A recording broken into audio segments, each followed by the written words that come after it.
Hi, third grade. Today's question is, what emotions do you have when looking at art? We are going to be studying Georgia O'Keeffe. She was known for painting flowers, but she painted them in a very different way. She would zoom in really close. Can you even tell it's a flower anymore? Probably not. But because they were so abstract, people often identified emotions with them.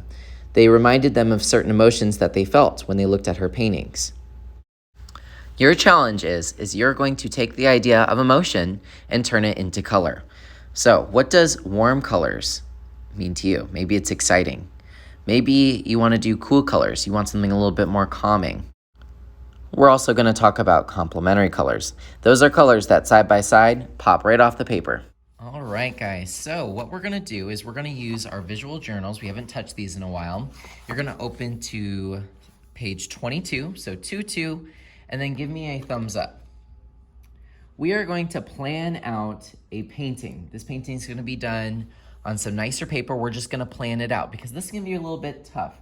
I'm asking you guys to take a picture of a flower and then zoom in, crop it down until you can barely figure out what it is, just like Georgia O'Keeffe. So we're taking something realistic, making it abstract, and then you're also thinking about color. How do you want people to feel when they see it? Could it be a dark, spooky flower? Or is it going to be bright and colorful? So we're going to move our sketchbook out of the way for now. I want you to go to Art Classroom, Classwork. You're going to go to week 10, Zoom Flowers, and give me a thumbs up. So you guys are going to either use my link up here to find some flowers. Then we're going to take a viewfinder and crop our image down. So whatever you draw today, don't fall in love with it because we are going to be messing with it a little bit and kind of making it a little bit smaller. Of course, make up your own flower on slide or on page 22. You can find some flowers here. I'll show you. So if you click right on top of Georgia O'Keeffe, there's a little link where it says, click to find a variety of flowers. It's going to open up. Now, I did not make this slideshow, but this is one I found online. Sunflower, you might have these growing in your yard. These grew all summer long. Iris, so look at these beautiful petals. Now maybe your iris is not this indigo purple color. Something to think about. Daisies. Notice with this person that they even drew the little details inside. That's what I want too. Primrose, buttercup. That one's really cool. Tulip, you find these in people's yards. Tiger lily, ooh, how fancy, but look at all these beautiful patterns. Zinnia. You can draw from one of these pictures. Here's some inspiration to kind of help you map it out. Or you can take that word and open a new tab. So if I open up a new tab, I can find more images of that flower. You guys are going to draw on page 22. You're gonna draw big. Draw what? You're gonna draw big, grande, humongo, gigantic. Draw as big as you can. I'm going to do a time lapse real quick and I'll be right back. Okay, here's a teachable moment. So I'm doing my sketch and no, this does not have to be perfect. You're just drawing the basic outline of your flower. But did I fill up the whole paper? No, so what that means is I'm going to have to do some overlapping. Maybe there's a little petal under here. Maybe there's a totally brand new flower right down here.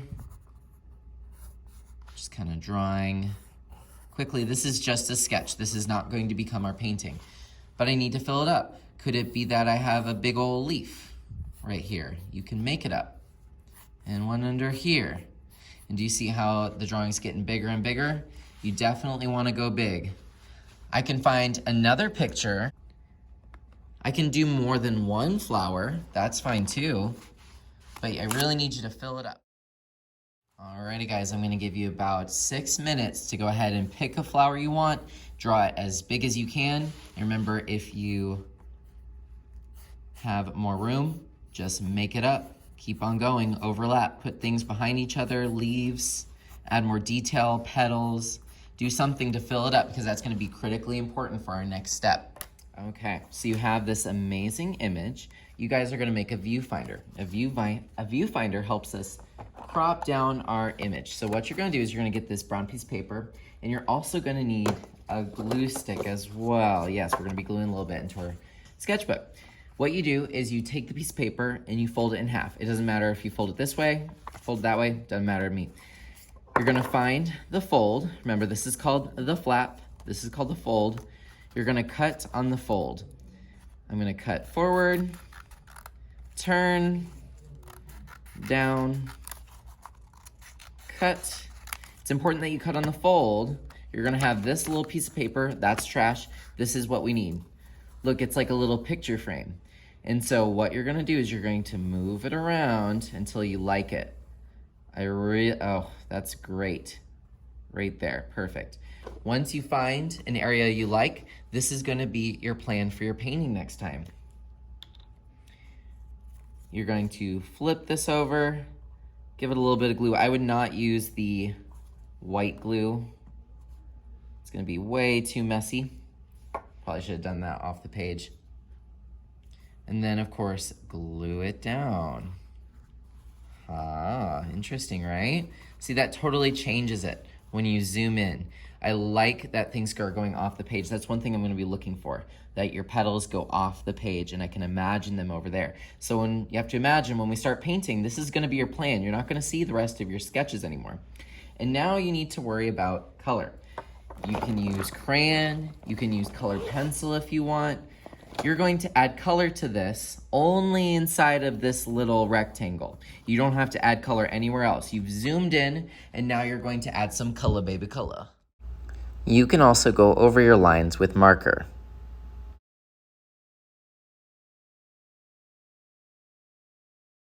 All right, I have it. Oh, I love it. So definitely plan on color. Like I said, it doesn't have to be crayon like I did. I just did it because it was fast. Cut this out and remember, cut from the fold, in, around, not through it.